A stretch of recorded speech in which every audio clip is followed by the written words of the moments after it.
You know, there doesn't have to be any actual reason to be socially anxious. It can just happen for no reason. Perhaps you don't get on with people. There doesn't have to be any real reason for it. But sometimes there is. Speaking for myself, I seem to attract very weird, very strange people whenever I'm out by myself. I'm famous for when I'm around, there's never a fight. But also, whenever I'm out, I seem to run into the strangest of people.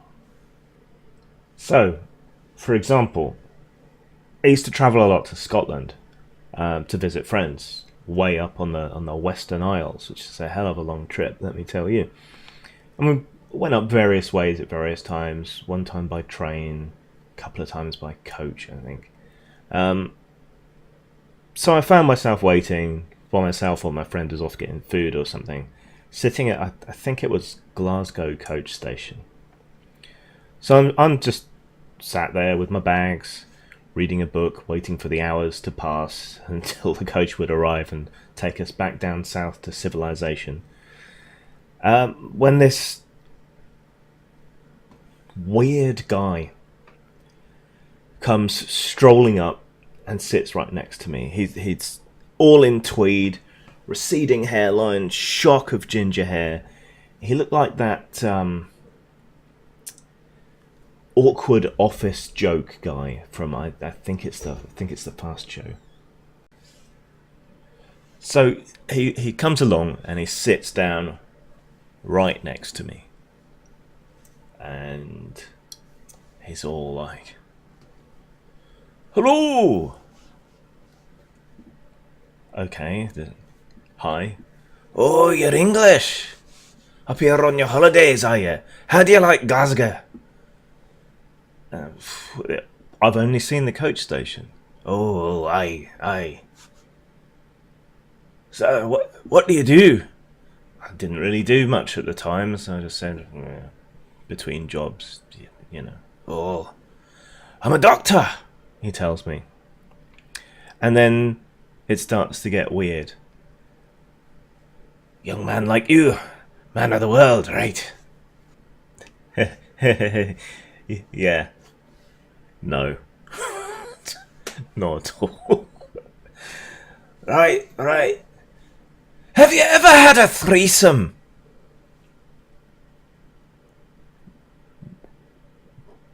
What? Why would you strike up that conversation with some random goth kid in Glasgow coach station? As I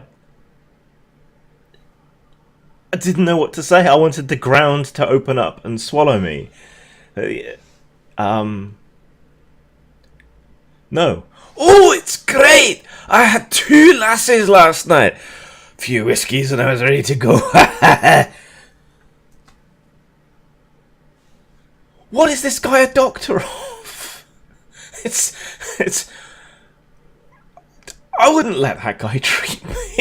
Is that his bedside manner? What? Had he just had a good night with a couple of prostitutes? Because who the fuck would fuck that ginger mess? And he's trying to get me to talk about it so he can give me all the lurid details. Jesus Christ. People. Another time, another coach, if you want to meet strange people, coaches are apparently the place to do it. And again, in Scotland, so apparently, if you want to meet strange people, Scotland is the place to go to. So I'm on a bus on the Isle of Lewis in Scotland. It's kind of ancient, creaking 1960s thing. And you don't have to pay till you get off, which was a bit strange, a bit trusting to my Sassenach mind. So I'm sat on this bus, and we're travelling from, I can't remember where from exactly, I think Stornoway back out into the wilds, or down towards Uist or something. So we're riding along on this bus, going to split up in various places. and there's a nudge to my shoulder. I thought it was just the bumpy road because the road keeps sinking into the peat up there. They have to keep replacing it all the time. So I think it's just the bumpy road. It's another nudge on my shoulder. And this guy really intimately close to my ear is like, "Hey." So I look round, and there's this really kind of strung out, skeletal looking guy with messy salt and pepper stubble and an ancient biker jacket. And it's like, "Can I buy you a bandana?" I'm wearing this long bandana, as was the style and the time, with pot leaf symbols on it. I didn't smoke or anything, but it was just a cool bandana. It's not for sale. "Are you sure? I'll give you 50 quid for it." That would have been a good deal, but this was weird. So I kept saying no. And eventually he stopped asking. But he keeps on. And he keeps on holding this really weird, intimate conversation pretty close to my ear, but loud enough for other people to hear. And he's all like, "You and your friends are really cool. You remind me of when I was younger." I'm like, "Oh, right. So you were like into goth music, metal music, and punk and stuff like that, yeah?" "No, I used to smuggle cocaine on my motorcycle." And that was the conversation for the rest of that entire bus trip. Him telling me how he used to smuggle coke for various criminal gangs and stuff. So apparently a pot leaf bandana means you're a runner for organised crime to certain people. And he wasn't Scottish. And he used to do this down in the cities. I think he said Birmingham and London and stuff. So what the hell was he doing in the Western Isles of Scotland on a bus sat behind me? And if he had enough money to throw around to pay £50 for a bandana, just what? What? Now, I live near Andover, which in turn is near a town called Enham.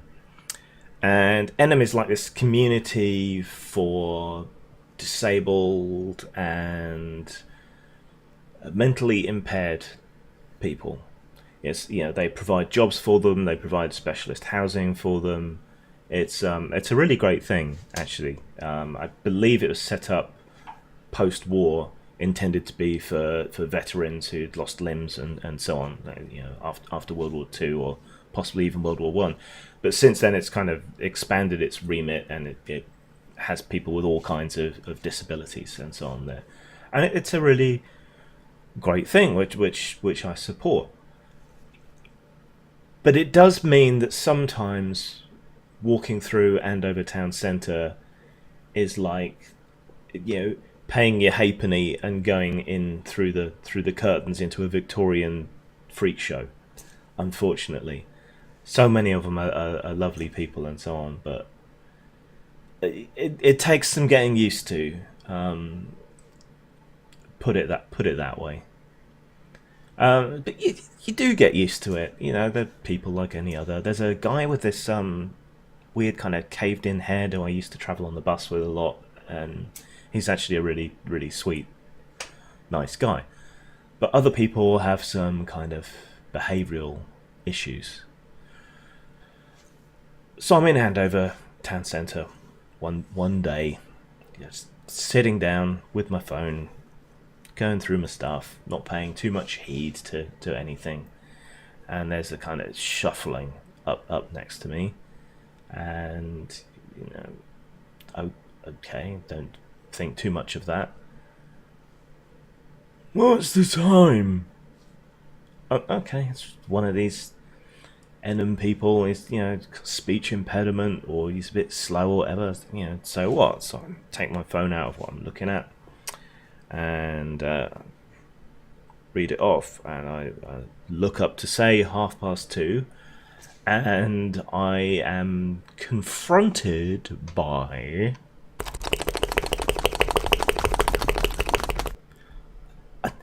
I don't need that.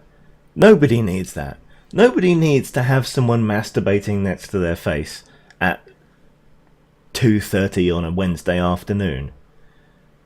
It's like, what do you even do in that situation? I mean, the poor sod is clearly a mentalist, and for whatever reason, he doesn't know that you're not supposed to masturbate in public or next to people's faces. What's the time? He asks me again. Like, sidling across the bench by this point. It's 2:30. What's the time? Okay. He really likes to know what the time is, but I've had enough by this point. I'm gonna just, I've got a literally anything but this. Bye. Whoosh. And away. I've seen him since, and this guy just never stops masturbating. No matter what he's doing. I've seen him walk down the street, standing in a shop, and nobody seems to bat an eyelid. Why? What? Lucky bastard. So, hey, if I run into you in public and I don't say hi or whatever, you know, it's just that I'm terrified you're either going to lecture me in excruciating detail about your perverted sexual conquests, recruit me to be a drugs mule, or masturbate into my face. Zang.